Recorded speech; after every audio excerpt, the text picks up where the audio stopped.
Es día jueves 29 de julio, llega a nuestra pantalla Día del Comercio TV, la edición de este día con sol en la ciudad de Quito, Sofía.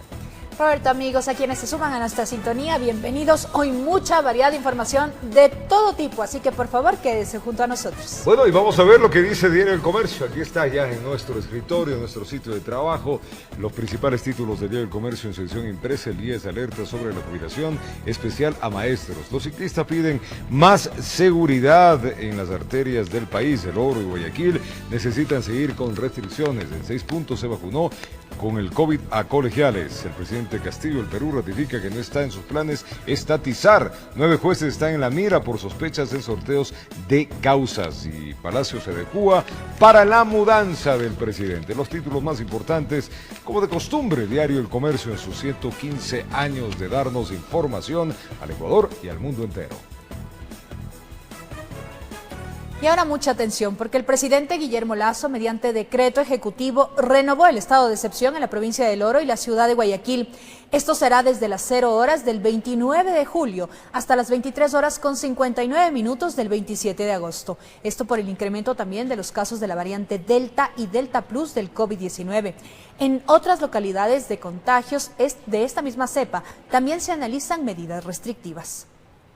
La presencia de la variante del COVID-Delta es de preocupación, aseguran las autoridades, y al cumplirse 15 días de la aplicación del estado de excepción en la provincia de El Oro y en la ciudad de Guayaquil, donde se reportaron los primeros casos, el Comité de Operaciones de Emergencia Nacional considera que en estas localidades deben continuar medidas que limitan ciertas actividades. Dejamos un solo minuto sin medidas y la gente empieza a salir, especialmente desde El Oro, podríamos tener ese riesgo enorme de que esto se genere y se vuelva explosivo en otras provincias. Según la ministra de Salud, Jimena Garzón, las medidas han dado resultados, pero es necesario mantener los controles para evitar que la variante se expanda. Como parte de las acciones en los sitios más afectados, se está acelerando el proceso de vacunación. Implementado estrategias de control, cercos epidemiológicos, incluidas una aceleración del proceso de vacunación, sobre todo en la provincia del Oro. Actualmente en el país hay 85 casos de la variante Delta.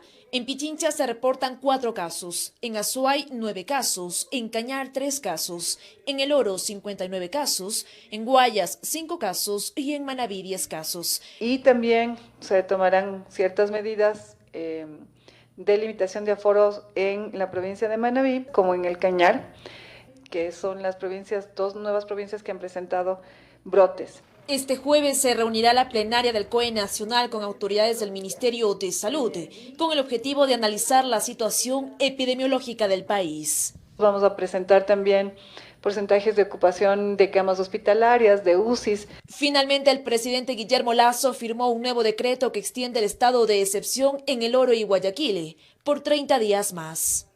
Informó Priscila Cadena. Luego de haber culminado el estado de excepción, amigos, allá en la provincia del Oro, el presidente del COE Nacional, Juan Zapata, propuso entrar a confinamiento por 30 días más, pedido que fue aceptado por el gobierno nacional. Esto tomó por sorpresa a dirigentes de la transportación y autoridades quienes no están de acuerdo con esta nueva medida. Tras la culminación del estado de excepción en la provincia de El Oro, estas son las cifras que maneja el Ministerio de Salud. A la fecha se registran 59 personas infectadas con la variante Delta que están ubicadas en los cantones Machala, El Guabo, Pasaje, Huaquillas, Arenillas y Santa Rosa. Sí, nosotros hemos notado una disminución de nuestros casos debido a que, por ejemplo, el día de ayer mandamos solamente una cantidad de 36 hisopados a la ciudad de Guayaquil para hacer la secuenciación, lo cual pues en semanas anteriores habíamos llegado hasta más de 100 por semana. Juan Zapata, presidente del COE Nacional, propuso se alargue el estado de excepción por 30 días más en la provincia, a lo que el presidente Guillermo Lasso firmó un nuevo decreto. El prefecto Clemente Bravo fue el primero en reaccionar, aduciendo que no puede haber otro bloqueo más. Yo considero que sería un castigo a nivel de la provincia del Oro, darle un nuevo estado de excepción cuando más bien lo que se le debería permitir es trabajar lógicamente con las medidas, con los aforos normales que se tiene que hacer. El gremio de transportistas va más allá. Anuncian paralizaciones con cierre de vías para este jueves 28 de julio como medida de presión ante lo que ellos indican, que el alargue del estado de excepción es demasiado y ahondaría más su situación económica. Nosotros como transportación nos veremos en la necesidad de cerrar prácticamente la provincia del Oro, sitiar la provincia del Oro. Si en caso estamos infectados y aquí no entra ni sale nadie. Este clamor no solamente lo está pidiendo la transportación, llegan de los compañeros grupos de turismo, de hotelería, de restaurantes, de todo el sector productivo de la provincia del Oro que dicen no nos va a matar el virus, nos van a matar de hambre. Los dirigentes del transporte intra e interprovincial se reunieron con el alcalde de Machala y gremios de la producción, quienes también rechazaron la medida y mencionaron dialogar con el primer mandatario para que analice la situación económica y social por la que atraviesan los orenses, informó Richard Ceballos. Y preocupación existe en el Colegio de Médicos de Pichincha por la variante colombiana del COVID-19, que sería similar a la sudafricana, misma que ya estaría en territorio ecuatoriano. El país todavía no pasa el susto por la presencia de la variante Delta del COVID-19 y, sin embargo, ya se avisora una posible nueva amenaza. La variante de origen colombiano, que todavía no le ha puesto nombre la OMS, es una variante similar a la variante beta, a la sudafricana, a la que se originó en Sudáfrica. Y eso es probable que le haga mucho más peligrosa que inclusive la variante Delta. Ese temor tiene Alberto Narváez, presidente del Colegio de Médicos de Pichincha. Porque al tener las características similares a la sudafricana puede hacer mutaciones que pueden llegar a tener resultados graves en el sentido de que sea más resistente a las vacunas. En total son 8 las variantes que circulan en el país. 4 serían de mayor preocupación. De Alfa tenemos 88 casos. De Delta tenemos 85 casos. Delta Plus tenemos un solo caso y Gamma tenemos 70 casos. Seguidas de la lata y londa, calificadas como comunes. Jimena Garzón, ministra de Salud, al ser consultada no confirmó la presencia de la colombiana en territorio ecuatoriano.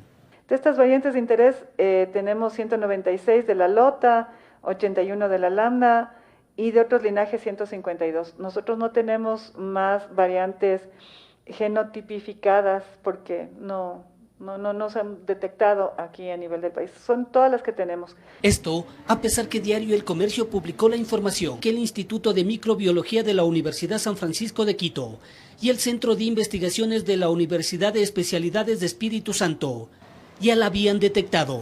Estudios se desarrollan en Miami, donde existirían casos. Y también en Colombia ya están estudiando. En Ecuador esperemos que las autoridades tomen las muestras para que hagan la secuenciación e identifiquen qué variante está circulando en Tulcán, en donde ya hace 2 semanas comenzó una ola, un incremento de casos y de muertes bastante importante. Informó Héctor Romero. Y preste atención. La Corporación Nacional de Telecomunicaciones CNT se declaró en emergencia tras los ataques informáticos que sufrió en días pasados. Así lo anunció la ministra de Telecomunicaciones, quien reconoce que la empresa carece de estructura y procesos internos. Grave esto. Veamos. Declarar el estado de emergencia institucional en CNT para poder tomar acciones ágilmente. CNT tomó las medidas de emergencia y seguridad para proteger los datos de los clientes y del Estado. Realizar una auditoría externa con empresas del más alto nivel internacional. Dotar a CNT de un equipo de expertos en ciberseguridad que tenga las mejores herramientas tecnológicas, para lo cual se creará la Gerencia Nacional de Ciberseguridad. Continúa la huelga de hambre por parte de los maestros de la Unión Nacional de Educadores en la Plaza San Francisco, en el centro de Guayaquil. Exigen que se ejecuten las reformas a la Ley de Educación Intercultural Bilingüe, con lo cual obtendrían una equiparación salarial. Este miércoles 28 de julio se cumplieron 17 días de esta protesta que aseguran se mantendrá hasta que el gobierno los escuche. La vía a Daule amaneció cerrada a la altura de Petrillo, provincia de Guayas. Eran maestros, padres de familia y estudiantes quienes quemaban llantas y protestaban porque aseguran no han sido escuchados por las autoridades y les preocupa la salud de quienes llevan a cabo huelgas de hambre en al menos 10 provincias del país. En Guayaquil, por ejemplo, son 10 las personas que hasta este miércoles 28 de julio cumplen 17 días sin probar un bocado de comida para exigir que se ejecuten las reformas a la Ley de Educación Intercultural, por el cual accederían a una equiparación salarial. Yo quisiera que cualquier servidor público darle un día de trabajo para que sepa lo que es un docente, porque nosotros en realidad no trabajamos solamente 8 horas. Además piden el pago de las compensaciones jubilares, el reintegro de los maestros despedidos durante la pandemia, también un seguimiento a casos de abuso sexual a estudiantes para que se haga justicia y que los bachilleres tengan libre acceso a las universidades. Desde que inició la huelga, en este punto 3 docentes tuvieron que abandonarla porque su estado de salud se deterioró, pero un estudiante, una madre de familia y 8 profesores de la Unión Nacional de Educadores se mantienen en la lucha. Yo tengo 2 hijos con vulnerabilidad. Hace 1 año 3 meses, ella fue desvinculada de su cargo en medio de la pandemia y a pesar de tener 2 hijos con discapacidad, algo que no ha podido demostrar por no lograr obtener los carnés para ellos. Yo ruego a Dios que no me pase nada, porque yo soy el sustento de mi familia. Si no me uno, ¿cómo vamos a obtener nuevamente nuestro trabajo? La atención médica que reciben es de voluntarios y se mantienen con agua, suero oral o vitaminas, dispuestos a dejar de ingerirlos, si no les dan una solución. Informó Celeste Dueñas. 17 días de esto, ¿no? Y justamente la asamblea, allá se instaló una mesa técnica con varias autoridades para dar solución a las demandas que los profesores realizan desde hace varias semanas. Y claro, como vemos, se han declarado en huelga de hambre por defender la Ley de Educación Intercultural. Son ya 17 días de huelga de hambre que llevan los maestros en Quito. Esta vez sus representantes fueron convocados a una mesa técnica en la Asamblea Nacional para buscar una solución al reclamo que hacen los docentes. Nosotros lo que vamos a dialogar y demostrar la constitucionalidad de la Ley Orgánica de Educación. Son 80 profesores los que se encuentran en huelga de hambre en 11 provincias del país. Las reuniones se darán por 3 días y se espera contar con varias autoridades. Esta mesa de concertación entra a un análisis profundo para poder llegar a soluciones claras con referente a la LOEI, tanto financiamiento, tanto como parte también de la sostenibilidad. En el primer encuentro participaron representantes de la Comisión de Educación de la Asamblea, la Defensoría del Pueblo y la Unión Nacional de Educadores. Se esperaba también que lleguen delegados del Ejecutivo y del IES, pero los mismos no asistieron. Pedir al gobierno, ¿no?, y a todos los ministerios y las partes que podamos llegar a consensos claros en beneficio de la niñez, en beneficio de la educación.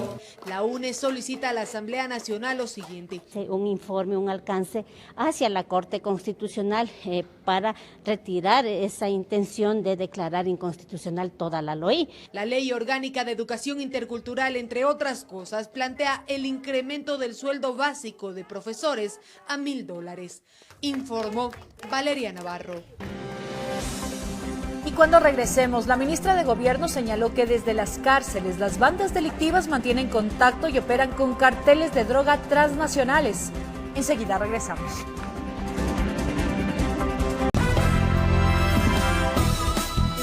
Continuamos con el desarrollo informativo. La ministra de Gobierno señaló que desde las cárceles las bandas delictivas mantienen contacto y operan con los carteles de droga transnacionales. El narcotráfico genera serios problemas en el Ecuador relacionados con la venta y consumo de drogas y sumado a esto el sicariato.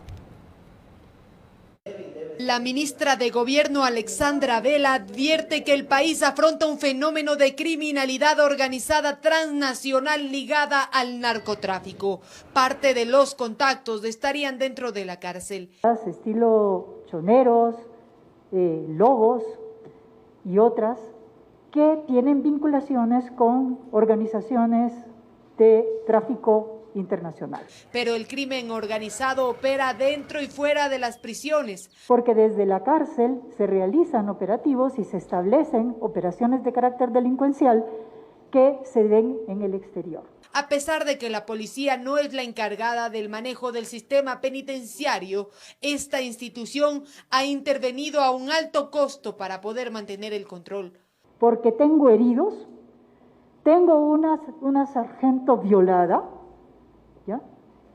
A un altísimo costo humano. Esos problemas no se van a solucionar porque nosotros pongamos a nuestros mejores efectivos a meter dentro de sus celdas a aquellos que se encuentran dentro. Pero el narcotráfico también está incrementando el consumo interno de droga. Si es que comenzamos a hablar de tasas de consumo que van desde 84 hasta 200 toneladas durante el año, significa que existe aquí ya un problema grave de narcotráfico.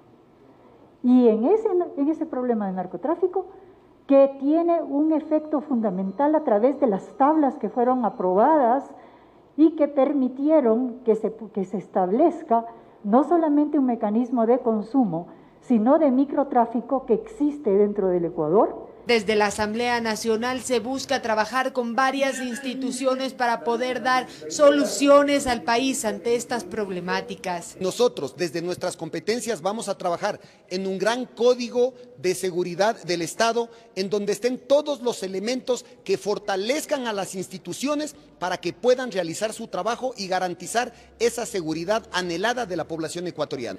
Informó Valeria Navarro. Qué panorama el que nos presenta la ministra de Gobierno, realmente es lamentable. Vamos a conversar y dar la bienvenida en nuestro escenario desde la ciudad de Quito. Vamos a saludarle al coronel Fausto Cobo, es el nuevo director del SNAI. Coronel Cobo, le saluda a Roberto Álvarez Vandenberg. Es un placer verle en casa también. Sé que la jornada ha estado realmente extensa en estos días. Muchas gracias por la invitación y a sus órdenes. Coronel, asumir un reto complicado, esa es la verdad, año trágico para el sistema carcelario del país, que se venía a venir. Recordemos que en febrero 79 presos fallecieron, 29 la semana pasada, heridos, como dijo la ministra, un oficial de policía violado, en fin, un sistema carcelario que realmente está en la lona. Y en medio de eso usted también ha sido uno de los críticos, ha dicho que es un fracaso el sistema carcelario que tiene el Ecuador. Bueno, los retos están ahí. ¿Qué hacemos con este sistema carcelario? Que encima de eso, que tenemos verdaderas ciudades donde conviven los PPLs y que tienen una calidad de vida desastrosa. ¿Qué hacer con este modelo? ¿Qué se está planteando? Es muy rápido solicitarle todos los cambios que se van a realizar, pero por lo menos a priori, inmediatamente, ¿qué es lo que se está haciendo? Es imposible analizar el tema de las prisiones sin tener en cuenta el país. Hemos venido anunciando por años que en el Ecuador tenemos una amenaza muy contundente y grave. El narcoterrorismo, el crimen organizado, la delincuencia es la que se ha tomado el territorio nacional, pero esto no es de ahora, esto es de años. Se ha venido acumulando una serie de elementos antagónicos, adversos, que terminaron en una amenaza. Y una amenaza es una presión dominante detrás de la cual se encuentra un poder igual o superior al del Estado y que obviamente atenta contra los elementos estructurales del mismo. Y esto es soberanía, territorio, nación, institucionalidad. Así de grave es el problema. Entonces lo que pasa en las cárceles es un efecto de lo que sucede en el país. Por eso, este gobierno, el gobierno del encuentro, liderado por el presidente Guillermo Lasso, ha dispuesto, ya está en desarrollo, un plan de seguridad integral. En ese plan está un capítulo importantísimo, que es el tema de las prisiones, para que en ellas no mande la criminalidad, sino que el Estado imponga la soberanía, imponga la ley, imponga el cumplimiento de la ley, porque la violencia en las prisiones y en el país entero lo provoca la criminalidad, no el Estado. Y el Estado tiene la obligación constitucional de imponer el orden, de poner la fuerza suficiente oportuna para neutralizar esa violencia. En ese marco están las prisiones y desde luego lo que usted ha dicho, tienen unas tremendas, el sistema tiene una tremenda vulnerabilidad, en donde hay varios elementos que son interrelacionados y falta una infraestructura que no es adecuada, un cuerpo de guías que realmente no tiene ni la fuerza ni la preparación suficiente, una falta de tecnología para poder apoyar el empleo humano, leyes que no favorecen al Estado, sino que favorecen mucho a la criminalidad y a la amenaza. Y entonces en ese marco es lo que hay que trabajar. No hay que ofrecerle al país este momento una solución estructural porque es de mediano y de largo plazo. Por ejemplo, el sistema tiene una misión, como dice la ministra de Gobierno, que es custodiar a los presos dentro de las prisiones. Sí, así es. Pero ahora estamos en una crisis coyuntural y es por eso que la policía tiene la obligación también, y lo ha hecho de una manera eficiente, patriótica, heroica, para poder sostener y que no suceda una tragedia mayor. Coronel, dentro de este plan integral, la realidad nos ha dado, y en este momento llorar sobre lo mojado ya no podemos. Esto se veía venir y hay que comenzar a tener el trabajo adecuado. Primero, el balance de la situación de las cárceles a hoy día, ¿cómo está, coronel? Es dramático, y no es de ahora, repito, es de antes, y no hay que llorar sobre el pasado, hay que recuperar la iniciativa. No puede ser posible que el Estado esté a la defensiva. Coronel, el estado lamentable de las cárceles, ¿qué? Se perdió toda la estructura, se perdieron papeles, los archivos fueron quemados. ¿Cómo está esa situación? Mire, en el último episodio trágico, lamentable, el centro de gravedad de la tragedia está en Cotopaxi. Y entonces, cuando usted tiene varios focos simultáneos, tiene que dar prioridad a uno, porque caso contrario, las fuerzas se dispersan del Estado y no puede atender la prioridad. Entonces yo he estado estos días dentro de la prisión, dentro de la cárcel de La Tacunga, porque allí fue el daño mayor.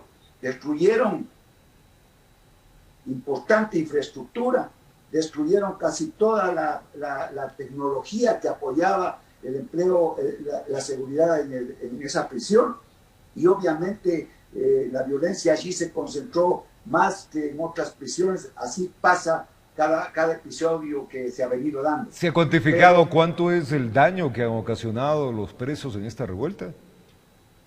Mire, el señor presidente de la República es un líder, es ejecutivo, como debe ser. El momento que a mí me asignaron esta misión, inmediatamente me dio los recursos para solucionar el problema de seguridad más agobiante en esa cárcel.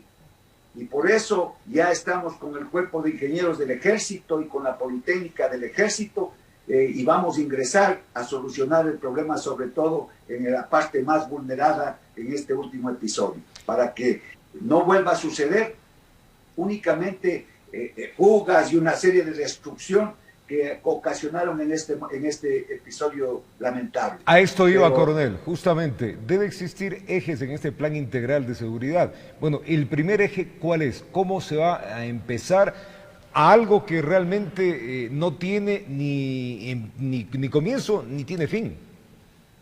El primer eje es enfrentar esto con integralidad. Este no es un problema de militares, ni de la policía, ni de los guardias que están ahí adentro custodiando, es integral. Cuando hay una política pública y sobre todo en seguridad, todos los organismos del Estado tienen que alinearse detrás de esta política pública. No se ha reunido el directorio, por ejemplo, comencemos por la cabeza, el directorio político que tiene que tomar decisiones de integralidad para que el SNAI pueda ejecutar la parte estratégica y operativa. Imagínese usted. Entonces, ayer estuvimos en la Presidencia de la República. El señor Presidente de la República va a firmar en esta semana el decreto ejecutivo para designar al presidente. de este organismo, de este directorio, en donde está representado salud, educación, deportes, derechos humanos, y unas 8 organizaciones. Y entonces el presidente convoca la sesión y ahí hay que reformar el reglamento del SNAI para poder destruir, eliminar los nudos críticos y los escuellos de botella que producen corrupción e inseguridad, y dar paso a poder tomar decisiones que tienen que ver en la solución del hacinamiento, por ejemplo. El déficit de guías, coronel Cobo, es realmente grande. Son alrededor de 4.000 guías que faltarían en este caso para que se tenga algo de seguridad. ¿Cómo va a ser el escogitamiento? Porque esto también tiene que ser algo ya emergente para no solamente la policía, porque a la policía no le compite, a los militares no les compete tampoco estar en las cárceles, tienen otras funciones que hacer, pero hoy por la emergencia lo están haciendo. Pero me imagino que a la par ya estamos trabajando para tener la selección de guías capacitados, guías honrados, guías que no pasen lo que hoy estamos viendo, que en las cárceles tienen más comodidades que afuera mismo y que desde ahí se comanda la delincuencia que ahora azota a nuestro país. Con $700 de sueldo, ¿usted arriesgaría su vida frente a 100 presos y una persona desarmada? Entonces le dicen, bueno, la vida o acá, ven acá. Entonces es estructural el cambio. Y tampoco no tienen escuela, no tienen armamento, no hay cómo utilizar la fuerza. Es estructural, pero eso no es queja. Qué lío, ¿no? Hay que solucionar. Y no podemos seguir gastando y gastando en un saco que no tiene resultados positivos. Hoy estamos en la crisis coyuntural y el resto de soluciones tiene que venir a mediano y largo plazo y con decisión política, que el presidente de la República la tiene. En sus mensajes y lineamientos políticos está absolutamente claro, no habrá tibieza. Y eso no es mano dura, es simplemente el cumplimiento de lo que dice la Constitución, imponer el orden, imponer la ley. La violencia la provoca la criminalidad y la fuerza del Estado tiene que ser suficiente, oportuna para neutralizar a esa violencia criminal. Y cuando hablan de los derechos humanos, desde luego que yo aposto y comparto, pero primero están los derechos humanos de los 17 millones de ecuatorianos, de los padres, de los hijos, de mis hermanos, de nuestros hijos, nietos. Esos son los derechos humanos de los 17 millones de ecuatorianos. Los derechos humanos de la gran mayoría de los presos, que no son los violentos. Apenas el 7%, 8% son los violentos. Es decir, estamos en manos de 2.500 criminales que ellos sí imponen el orden, someten al resto de presos y vulneran los derechos humanos de ellos, de los presos que no son los violentos. Es que ahí es cuando uno, perdón que me interrumpa, coronel, pero ahí es cuando uno como ciudadano dice, ¿qué pasó? Porque estamos viendo que hay más de 40.000 PPLs que están, esto sobrepasa la capacidad que se tenía, pero son 2.500 que son parte de mafias en los cuales han hecho un país aparte, un país paralelo, y ellos han puesto su ley y su orden y hacen lo que les da la gana, y el gobierno, no este está nuevo, el gobierno anterior, del anterior, no hicieron nada. Claro, por eso hay términos como el Estado es un narcoestado, narcodemocracia, y si usted analiza y ve todos los días en la Crónica Roja y en los análisis serios también muy profundos de seguridad, todas las actividades del narcotráfico ahora se realizan en nuestro territorio, es decir, producción, transporte, comercialización, consumo interno, pero lo más grave, que somos el territorio ecuatoriano, es una plataforma de exportación a nivel mundial de droga. Con un esfuerzo inmenso, sacrificado, la policía captura alrededor de 120, 130 toneladas anuales.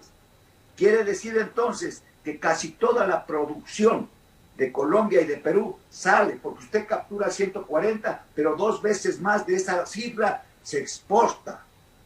Y eso con un sistema de seguridad integral del Estado vulnerable, no hay defensa aérea suficiente, le sacaron al ejército del territorio que antes lo ocupaba, no tenemos los medios suficientes para afrontar esta amenaza que es internacional, asimétrica, convencional, y entonces las consecuencias están ahí, y las cárceles convertidas en puesto de mando de la criminalidad. Eso me preocupa. Esto de grave hay que revertir, y lo está haciendo el presidente Lasso, porque está en desarrollo un plan integral de seguridad. Visión integral de la seguridad, conjunto de acciones políticas, económicas, sociales, ambientales, jurídicas, militares, policiales, de todo orden. Coronel, esa es la visión Coronel integral. Cobo, dos preocupaciones ahí de lo que usted nos está explicando y de lo que hemos escuchado. El presidente de la República les habló claramente al narcotráfico y a las bandas de narcotráfico que están en las cárceles y les dijo que entramos a una lucha. Estamos, preparándonos para una guerra que podría, y hablo de este término porque la delincuencia ha imperado, y si uno se da cuenta, en las calles del Ecuador o en las principales ciudades del Ecuador, la delincuencia se ha incrementado notoriamente. Y desde usted lo que nos explica, todo esto viene desde las cárceles. Entonces, esa es una respuesta, vamos a tener respuestas tácitas de esta lucha que se está dando. Cuando el señor presidente me invitó en la emergencia a hacerme cargo del SNAI, le dije, y obviamente él está absolutamente consciente, la tarea es medios y voluntad política, porque es político el tema central, las decisiones son políticas porque la seguridad tiene la representación de las expresiones del poder, y ahí obviamente las decisiones son políticas, y eso el presidente está absolutamente claro porque él es el líder, y entonces desde la cabeza tiene que darse la voluntad de enfrentar esta amenaza internacional, esta amenaza que está sufriendo el Ecuador. Y nosotros simplemente traducimos ese lineamiento político en lenguaje estratégico, operativo y táctico. La segunda preocupación, coronel, se ha hablado que las primeras acciones son inmediatamente mirar a una población de 5.000 PPLs, revisar sus casos y evidentemente darles la boleta de libertad. ¿Cómo se va a seleccionar? ¿De qué manera? ¿Qué forma? Mire, hay críticos, ¿no es cierto? Entonces hay que quitar de la ley, pero está en la ley, son derechos de los presos que han cumplido los requisitos que la ley dice. Tiene que ser un proceso riguroso, tiene que ser un proceso transparente, con firmeza, pero con el cumplimiento de la ley. Eso hay que hacerlo, pero los jueces, al final de cuentas, son los que deciden, no el SNAI. El SNAI facilita, propone los expedientes y los jueces deciden si es que corresponde o no corresponde. Pero primero hay que cumplir con lo que dice la ley. Existe en el SNAI un directorio que tiene que dar los lineamientos políticos, las orientaciones desde ese nivel, con integralidad. Por eso ese directorio tiene representación de salud, de cultura, de deportes, de gobierno, de derechos humanos, 8 organizaciones. El presidente tiene que, con decreto ejecutivo, nombrar al presidente para que convoque a la sesión. Y entonces en esa sesión reformar el reglamento para eliminar los cuellos de botella que han impedido y han acumulado esa posibilidad legal y legítima de los presos que han cumplido con los requisitos que dice la ley. Sin duda. Entonces, presidente, en esta semana, mire esa eficiencia, esa decisión política, que no se ha reunido años. Hoy, en esta semana, el presidente firmará el decreto ejecutivo, así lo ha dicho, para que se designe al presidente y se proceda con la sesión correspondiente para tratar los temas fundamentales. Allí, lo político, el SNAI, que yo estoy ahí a la cabeza, somos el órgano estratégico, operativo y táctico. Coronel, dos preguntas finales. La primera, ¿Debemos estar preparados para otra revuelta en las cárceles? ¿Se va a implementar inteligencia policial, militar? Porque siempre les toma de sorpresa. Lo sucedido hace unas semanas le tomó de sorpresa a este mismo gobierno. No existe inteligencia, también se eliminó la inteligencia. El Estado no sabe qué es lo que está pasando ahí o se comienza ya a verificar eso. Y la pregunta final, para contestar las dos que van concatenadas con la una con la otra. ¿Y usted estaría de acuerdo que se haga una consulta popular para reformar las leyes? Mire, eso es una opción, porque si no dan paso a las reformas que se requieren, obviamente es el pueblo el soberano, pues, o nos quedamos con los brazos cruzados y nos rendimos a la delincuencia y a la criminalidad. Entonces yo voy a mi casa y mi esposa y mis hijos me quedan viendo y me dicen, oiga, y ellos también están inmersos en el problema. Entonces tenemos que tomar una resolución. Aquí no hay abuso de poder, al contrario, hay que recuperar la soberanía del Estado en las prisiones. Y la pregunta anterior... Claro, ya sabemos los antecedentes. El presidente ahora está tomando medidas para que el sistema de inteligencia no le sirva al que está de turno, sino que le sirva al Estado ecuatoriano. En el tema de inteligencia penitenciaria, reconozco que con medios limitados, pero con gran voluntad, la Policía Nacional, por lo menos estos 5 días, me ha dado la información procesada, oportuna, para poder tomar decisiones. Y yo debo reconocer la participación heroica, sacrificada de la Policía Nacional.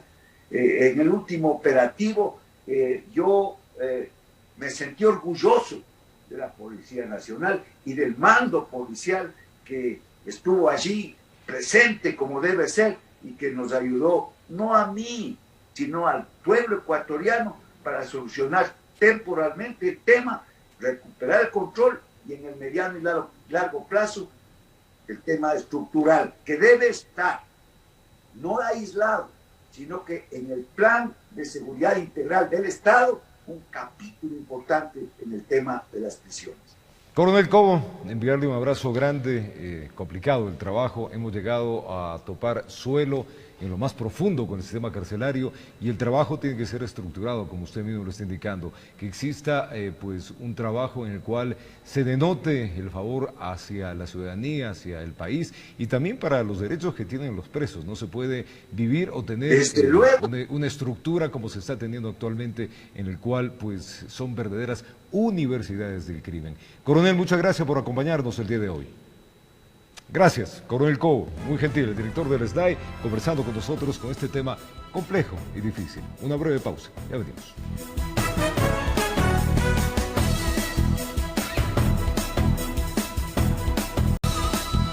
Continuamos con el desarrollo informativo.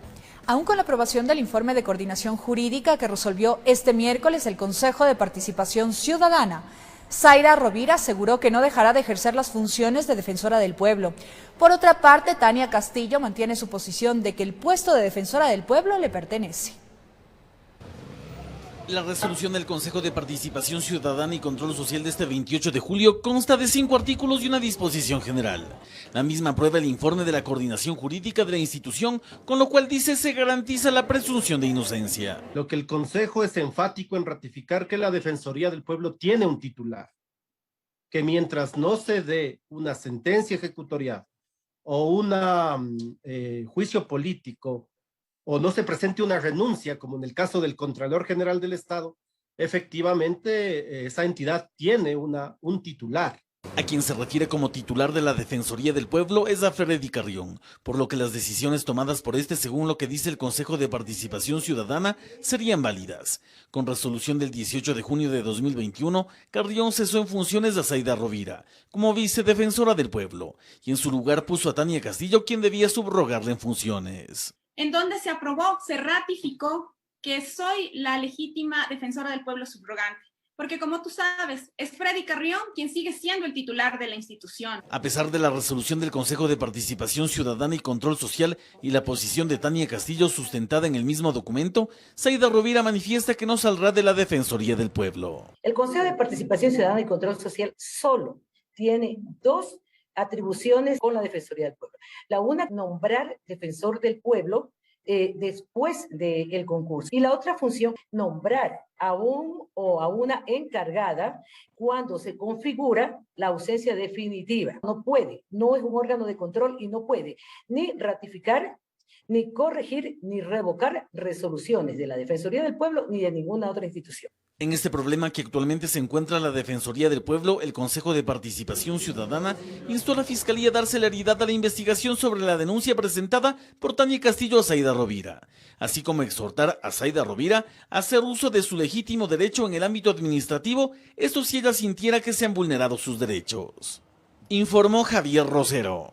Reformas legales que permitan el contrato a plazo fijo y por horas, así como incentivos para contratar a jóvenes, mujeres y personas de más de 50 años, son las principales propuestas que analizan la mesa del Consejo por el Empleo. El Ministerio de Trabajo, la Cámara de Industrias de Guayaquil y la Cámara de Comercio de Quito participaron en la reunión.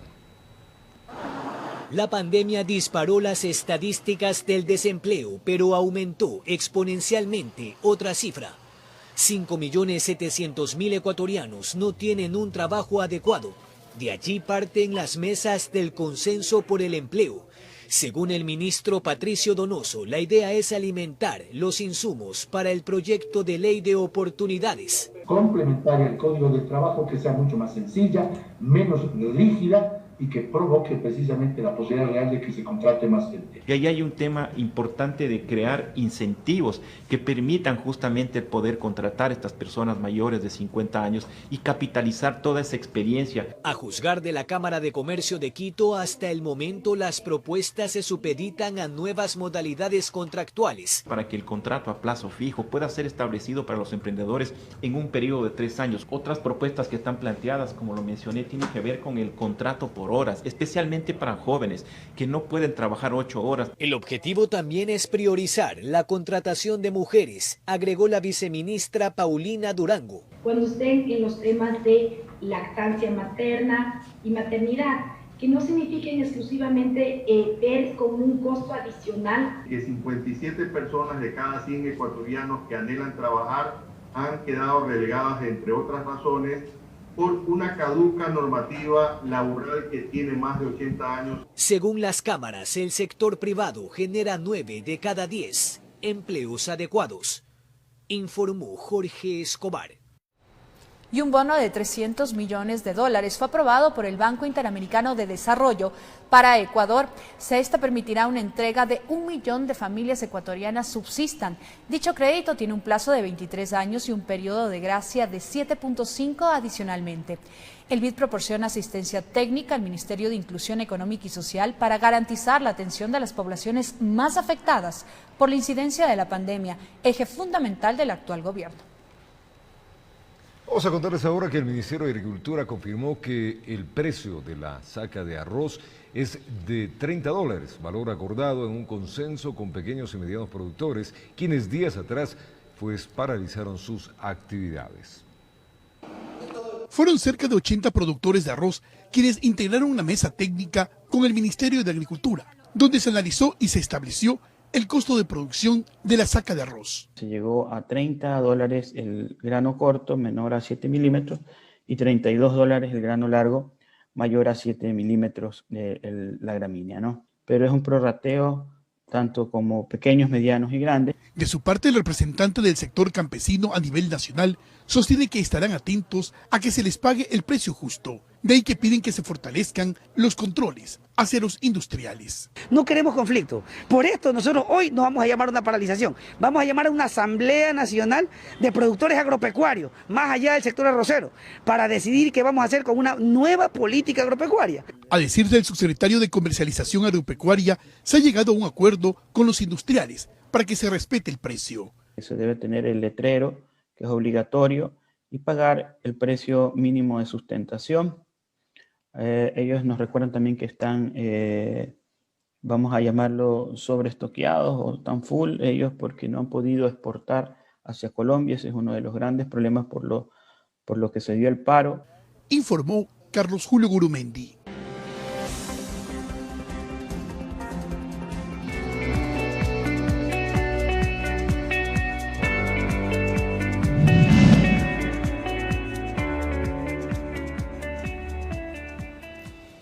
cáncer es quizás sinónimo de muerte, pero hay quienes enfrentan duras batallas ante los pronósticos médicos. Marieta es una de ellas. Tras casi 2 años, 16 quimioterapias y 36 radioterapias, venció la enfermedad. Ahora es un ejemplo de superación y ganas de vivir. Lanzaron los globos al cielo, y cómo no, si esto es sinónimo de lucha. No quisimos perdernos de este momento. Marieta es de aquellas mujeres que logró vencer lo que la ciencia llama el cáncer de mama. Un día que se estaba bañando lo descubrió, comenta. Tenía una bolita pequeña e ingresé por emergencia porque me espanté. Al momento de hacerme la mamografía yo ya sentí que algo malo andaba en mí porque se acercaron muchos médicos. Entonces vi que no estaba bien. Cuenta que fue un proceso bastante doloroso el enterarse de la noticia. Lloraba, que se preguntaba, sostiene, por qué a ella, por qué le tocó esta desgracia. Sin embargo, no se dejó vencer. Estaba dispuesta a darle guerra al cáncer. 16 quimioterapias. En año y medio. En año y medio. Fueron cada 21 días, 36 radios. Fue muy duro. Y quizá lo más difícil era verse al espejo con todos aquellos cambios que los tratamientos médicos le producían. Sin cabello. Sí, sin cabellos, sin nada prácticamente, todo se le cayó. Hasta los dientes se empiezan a romper. La suerte de Marieta es distinta a la de muchas que perdieron la batalla. Es muy importante un diagnóstico temprano, dicen los especialistas, que les permita controlar el mal. Siempre en las etapas tempranas se benefician de cirugía o de quimioterapia en su debido tiempo y tienen pronóstico de sobrevida bueno, entendiendo que siempre en las etapas más avanzadas de la enfermedad, todo tratamiento que podamos hacer no tiene fin curativo de su enfermedad. Según la Organización Panamericana de la Salud, en la región de las Américas, el cáncer es la segunda causa de muerte. Se estima que 4 millones de personas fueron diagnosticadas en 2020 y 1.4 millones murieron por esa enfermedad. Los tipos de cáncer con mayor frecuencia en las mujeres son de mama, pulmón, colorectal, tiroides y cérvico-uterino.